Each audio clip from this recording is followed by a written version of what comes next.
think there's a developing movement in sustainable entrepreneurship, and I'd like to share why we need this, how we should encourage it, and ultimately how easy it is to get involved in this process. And ultimately, you got to give to get to be able to achieve in this. As entrepreneurs, I think we have the freedom, the opportunity, and the responsibility to affect this change at an exponential level and to begin the conversation that needs to happen where we talk about what we're really expecting out of our businesses. And we have the opportunity to take that risk ultimately. If we shift our focus away from consumers and their spending habits and begin to take inventory as designers, producers, and retailers, how we're offering these products to consumers, we then can have another conversation where we begin to shift focus and look at what we mean in a profitable business. If we look at the true costs associated with our production, for instance, the environmental impact from the production, packaging, distribution, sales, and probably most important, the disposal of the products we're producing, would we really be ultimately having profitable businesses in the end? It's a global issue. It's your world. It's my world. And if we're going to affect change, my belief is that we need a movement to happen of sustainable entrepreneurs at a global scale that ultimately start to take action and take risks at a local level.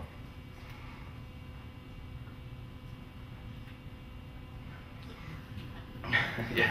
One of the things I love about Sonoma County is that ultimately we can talk about these things and we share the same consciousness, and that a lot of people understand what it means to be sustainable, so it's sort of preaching to the choir. But ultimately the challenge we have is that the rest of the world does not necessarily share the same paradigm as we do. And we need to begin to open a conversation where they can understand that we understand what their perspective is, we come to a common ground, and we can begin to have a discussion with them about what our paradigm is and what we believe a sustainable future might look like. The example here is from economics. Old woman, young woman. I still can't see the young woman, by the way. As entrepreneurs, risk is inherent in our name. It's a risk-reward type relationship. And my viewpoint is that as a sustainable entrepreneur, if we can shift that focus of being sustainable, it's shifting it into something that's inherently good. And as a result, the reward will be inherently good. And we need to take action. And the best way to do that, I believe, is you go after the least sustainable thing in your business. And we start there. And that becomes the pivot point within your business, that you begin with a sustainable mindset. This is out in the ocean, by the way, all those plastic bottles.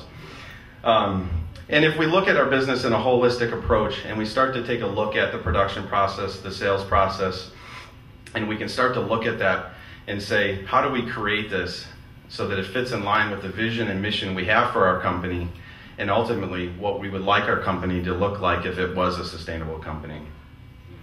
And yeah, you can have fun with it, right? You can create options and opportunity where ultimately the consumer starts to get involved with the process, right? They see their investment in a sustainable process, and ultimately they start to see the reward in that, and they really start to see the effect that they're having.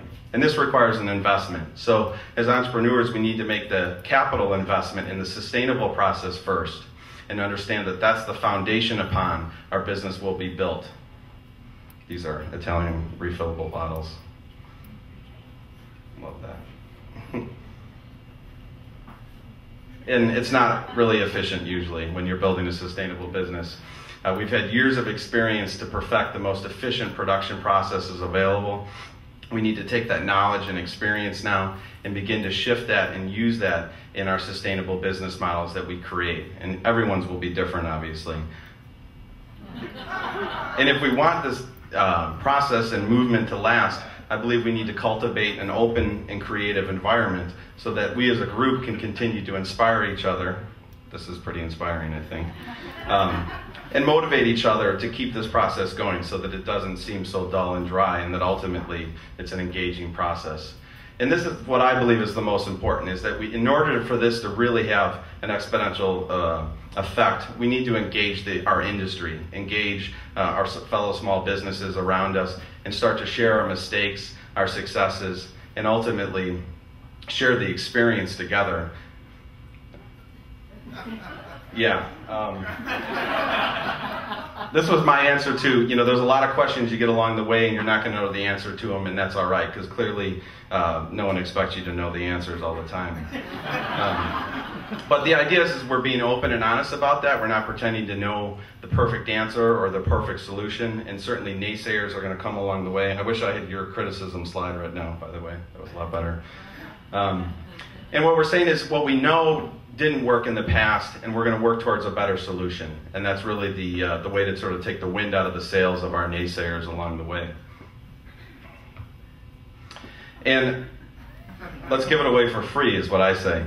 In sustainable business, I don't think profits can be the primary focus when we start. If you build a righteous product and a truthful brand, ultimately I think consumers will see that and they'll want to associate themselves with you, your product, and your brand, and the profits will come through through loyalty.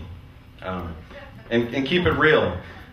Be honest, admit your mistakes, be humble, understand your weaknesses, and don't shame the people around you who are trying to do it. Ultimately, create alternatives and present solutions that they can use to help their businesses along the way.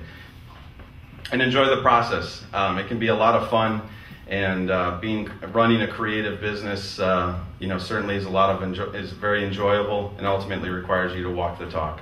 So thank you.